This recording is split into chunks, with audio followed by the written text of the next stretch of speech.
So I'm working on the truck today. Got my old trusty 94 two-wheel drive Cummins, and I'm getting some wobble up front wheel, and I know the shocks need replaced, so I'm going to replace those and see how much that helps, because they need to be done anyways.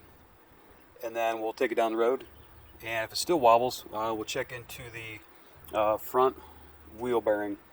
Everything seems tight, but I'm afraid the brake rotor, it's a big one-piece unit. I think it might be warped a little, because I get it at certain speeds and then it kind of goes away if I speed up or slow down a little bit. So I'm going to try a couple different things. We'll start with the shocks. So what we do is take the wheel off, and you're going to take your cap off and loosen the lug nuts. Don't take them off, but just crack them loose, and then you want to jack up the front wheel. Right here has a little slot, so you want to take your screwdriver, get that down in there, pull your cap off. These are 15/16, and you want to loosen them in a crisscross pattern.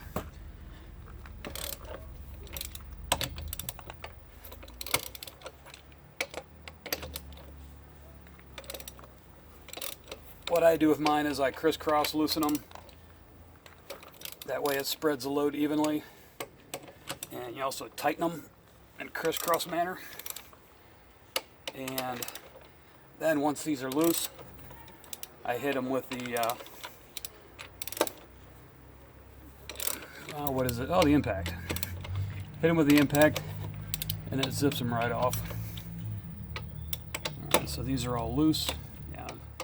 Twice. Alright, so I will get the jack it up, and zip them off. Alright, so you want to get your jack under there. Get it under the A-arm. Little cradle that has that holds the wheel bearing assembly. Get it under there, tighten up the jack.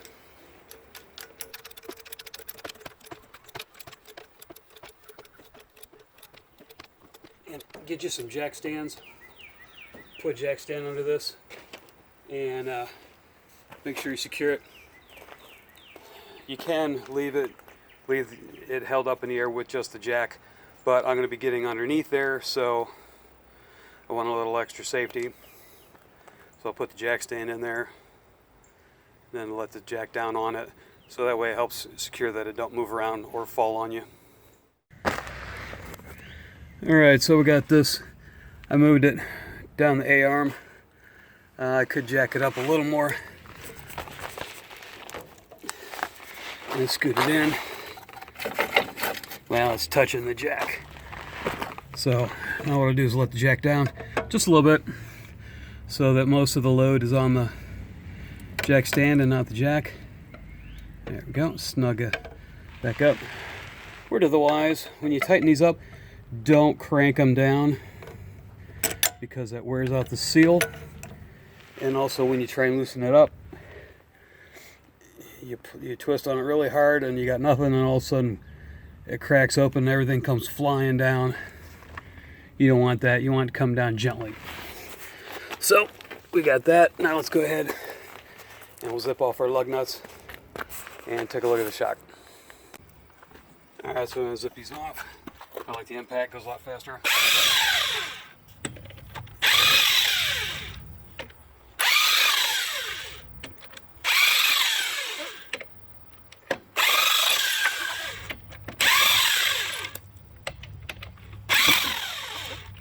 Now I have 1.5 inch adapters on mine, because these rims are off a 01 Dodge and they will not fit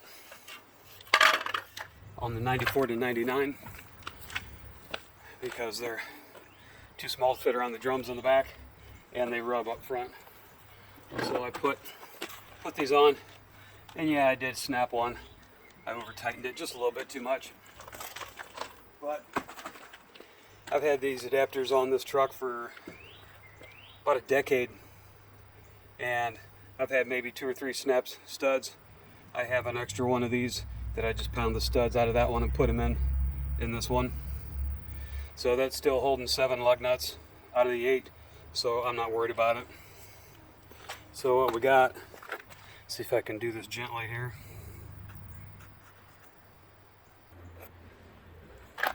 Alright, so turn the light on here. Right there is a shock. It is 2020, and these shocks have been on there for quite a while, so they're definitely due. So there is the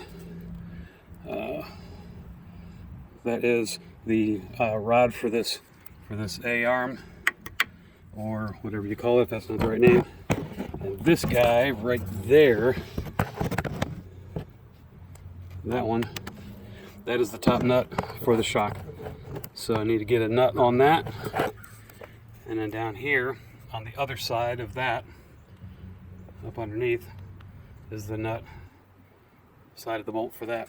So take that off, and then this you need to have a wrench or vice grips on top, and then back that nut off, and then take that off. So see if I can get the camera in here while we do that. Alright, so that guy right there is 13/16. Put this on here, see if I can bust it loose. The other one, let me show you real quick, is underneath here. It's in this tiny little slot right there. I don't know if, hopefully it'll stay put when you turn on the other side. Sometimes you have to put a wrench on both sides. Sometimes this has a little bolt with a piece of metal attached to it, so it'll catch on something inside there and stay put. So I'm not sure which one this has. We'll find out.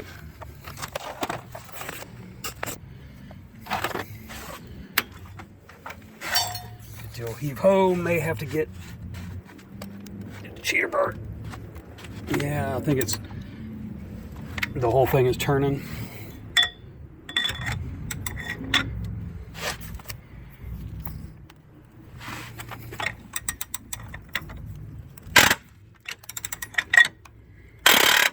Seems like it's getting a little easier. Might get lucky. I hope. Maybe not. Alright, let me reach under there on the other side and feel it. Alright, so I got a wrench stuck in here. Another 13/16. So let's give her a try. Hopefully she works and doesn't strip the nut. We're going to be in big trouble. And then as I turn it, that'll hold up against that. Make sure it's still on there. Right.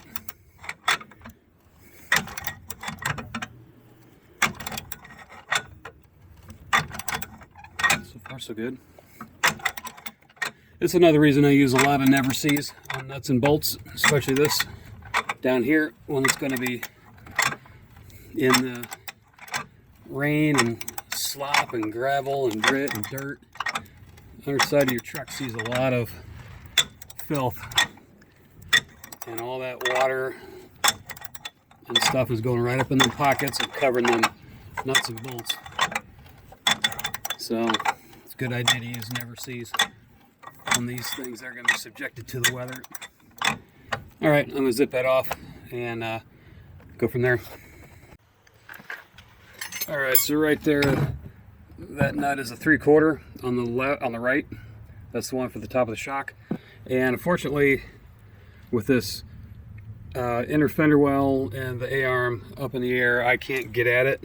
So what I'm going to do is I'm going to put the jack over to the left and get it on the frame, and then that'll let this A-arm come down, and that should open up a little more room, and I can probably get at it with that. So I'm going to change the position of the jack and the jack stand here for a minute and then come back to it. Oh yeah, that's better. This thing just kept sinking in the ground, sinking in the ground. It would have touched if I kept it going. So I'm going to leave that right there. But as you can see, I got a lot more room now, so hopefully I can maybe get a socket wrench on there. If not, we'll just use a hand wrench. But yeah, I got a lot more room now as this A-arm has come down. So that's your mid-video tip of the day. All right, let's see if I can get a wrench on there. All right, so here's the top of it, the A-frame again. I got my ratchet wrench on there. I'm gonna put this crescent wrench. I think that'll hold a little better than a vice grip. At least I can. The vice grip I got's a little too big to squeeze in here. So hopefully this will bust loose without breaking. I really wish this had a 15-degree angle on it like some of these, but this one's a straight. Oh. Well, seems like it's turning. I've seen other videos where they just put a regular wrench on this, but this one is in such tight quarters. This ratcheting wrench seemed like a much better fit. So far so good. Over the years, like I said, using the Never Seas, you definitely want to use the Never Seas on the top of this, because all in here is where all your rain and grit and sand and crap, and if you drive in the winter, all that salt is coming down and constantly splashing on all these suspension parts. So you definitely want Never Seas on here.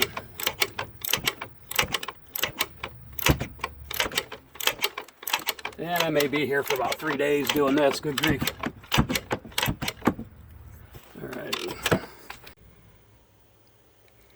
Alright, so I have an issue here. I can't get the wrench and the other wrench on there because the nut is getting too close to the top of the spindle there. So what I'm going to have to do is put a pipe wrench on the top of the shock column. Everything is kind of rusted up in here, so when I just put the wrench on there, it spins the whole top. So I'm going to try and put a wrench on there, and hopefully this will give me enough force without crushing this shock tower and be able to get this thing off. So let me see if I can get this.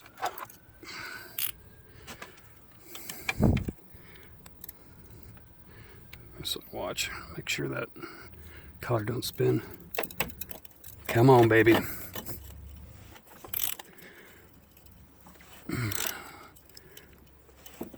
Man, it's gonna be rough getting this thing off. Just don't strip. You're doing good. Man, this thing is, the top of these threads are rusty, and this makes it really hard to get the nut off because it's having to cut through all this rust and crud. Good thing I don't want to keep these shocks. I kind of did for another rainy day just in case, but we'll see. Man. Alright, so I'm just going to keep wrenching on this, and then when we get it off, I'll show you.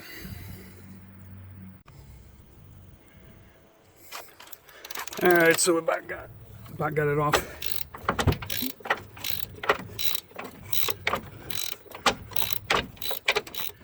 Oh, yes.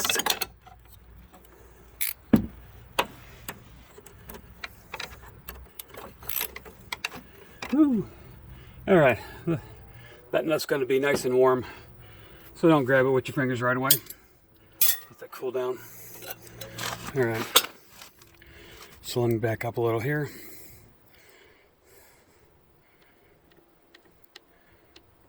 Down, thank you. Take the nut out of the bottom. Pull the shock out, and oh my lord, looky there. Gabriel Gas Rider LTs. I'd say, well, I know that these have been on the truck for 13 years, because that's how long I've had this truck. Oh, these are still, they're lightened out. They're worn, but they're not worn out. Shoot, I'll save these for a spare. Oh, then again, they don't come back. Yeah, you can compress them, but they don't come back. So yeah, those aren't any good. That'd be good for one-time dampeners going down. So yeah, these are at least 15 years old. Probably closer to 20. All right, so I'll go get the new ones, show you, and we'll install them. Black, no sticker. What a crock. Back in the 80s and 90s, they used to give you stickers to either put on the shock or put in your window. That was kind of cool. I liked doing that back when I was a teenager. All right, so we got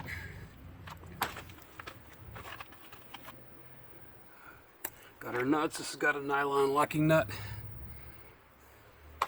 And then our tower caps, rubber bushings, and a little instruction book. So, where's the bolt, guys? I gotta reuse this bolt. Good thing it fits. Good grief. All right, well, never sees that.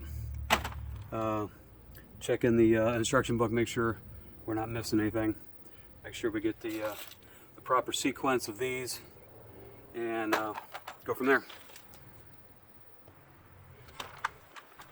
All right, so according to the paper, the diagram, you want to get your washer,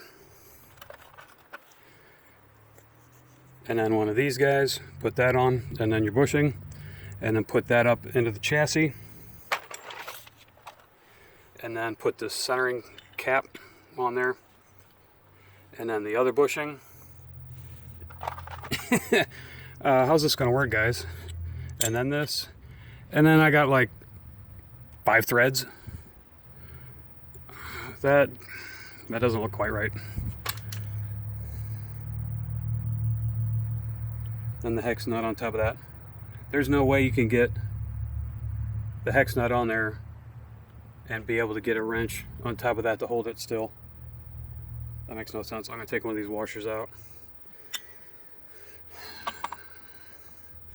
This is not enough room. It's a better fit anyways. All right, then the chassis. All right, we'll do that. And then that. And then this. And then the top. Then the hex. That's a little better. I guess what I'll have to do is hold my hand on this while I get the nut started, and then once I get it down far enough, I'll be able to get the wrench on there, because it'll be down enough where it's out of the way to get the wrench on there. Yeah, with that nylon locking nut, I don't know if I'm going to be able to grip it strong enough to feed that on there, but we'll see. All right, so let's get this put in. All right, so this bolt has a lot of crud in it, so you want to put that on a wire wheel, or you can hit it with a wire brush and do it by hand. Clean the threads out real good. You know, I wonder if that nylon locking nut was for this guy. Let's find out. No, because it doesn't thread on there, so that has to go on top. That's a bunch of crap, guys. I gotta reuse the nut and bolt off the old one. Bunch of cheapskates. Oh well. We'll put the Never-Sees on there. I put some down here too, because what happens is over time it can rust in the hole, and it doesn't, even though the threads just slide in and out. Once you got the nut off, it can still rust to the part where it's mated up against, if the nut's on there or not. So put a light coating on there. That way you'll be able to turn it years down the road when these are bad and you want to take them off and put new ones on. So put that in there and let's get her going. All right, so let's see if I can get this in there. Stay out of the way of the camera. So put the upper part, the top end first. Get that up in there. The old one's still up in there.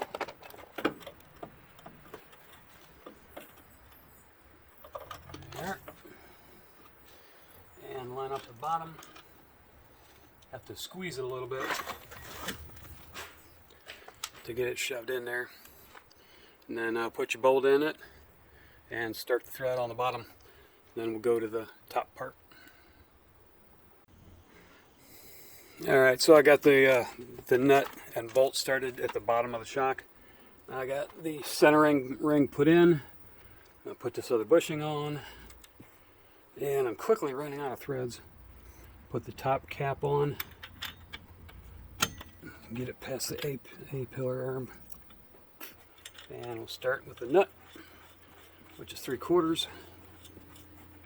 Yeah, it goes on its own. I might be able to. That's just about enough to get a wrench on there. So let me hold on to the shock tower down below. I'll get my 3/4. Switch hands. Yeah, I can get a little bit started.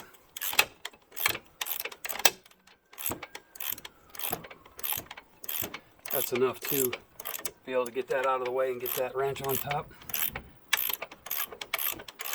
Made sure I put Never-Seez on there. This goes on pretty easy, actually, for right now.